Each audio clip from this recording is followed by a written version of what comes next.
this is a moment in which the American public wants some very direct answers. And let me turn first to Mr. Becker. The Federal Reserve report found that SVB repeatedly breached its internal risk limits for interest rate exposure for years.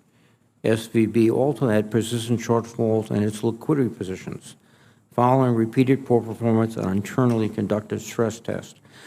Mr. Becker, did you know about these breaches and shortfalls? Senator, as far as the interest rate risk breaches, I don't recall. I do recall the liquidity breaches, and it really came from the feedback that we received from the regulators towards the end of 2021. And as previously stated, to my memory, the majority of those were resolved, and in fact, in February of 23, my recollection is the breaches were all remediated with the exception of one that we expected to remediate in the short term.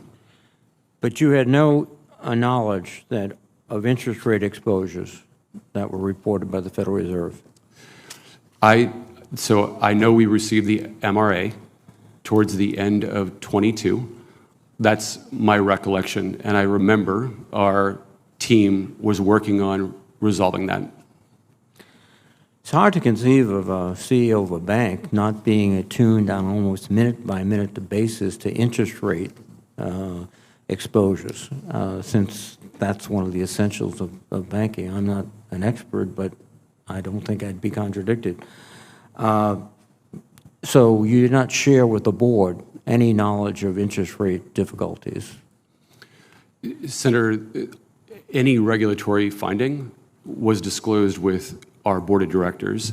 So all that information would have been shared with them, and the specific committee that was involved in interest rate risk management, in the decisions around investments, would have been our finance committee.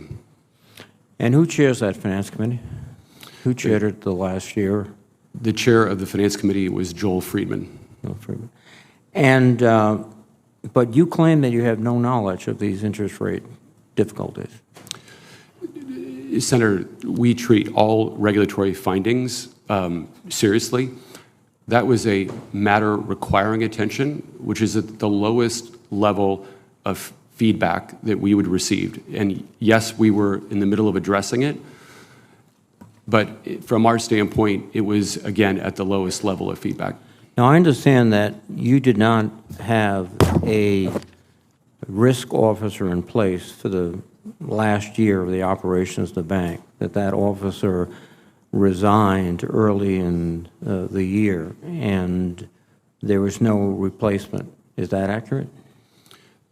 Senator, it was a mutual decision for the CRO to leave the organization in April, and we covered that in two ways. One is by putting together an office of the CRO, which had the leadership team of risk management reporting into me, as well as the chair of our risk committee.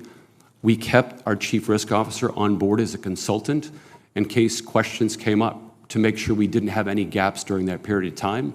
We hired our new chief risk officer in October of 22, and she started in December.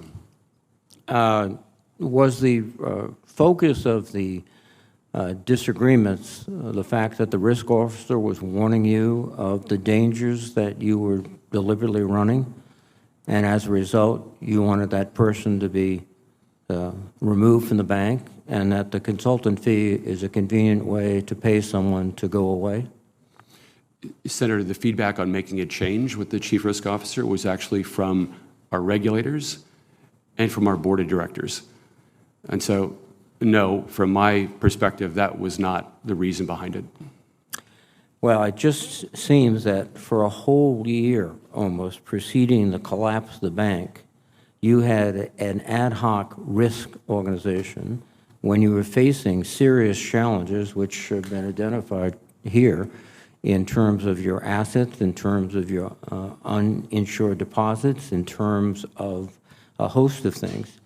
And so it gives the impression that there was not a lot of sensitivity or interest in facing the problems that you faced. And consequently, the U.S. government had to bail out you and many of your shareholders, and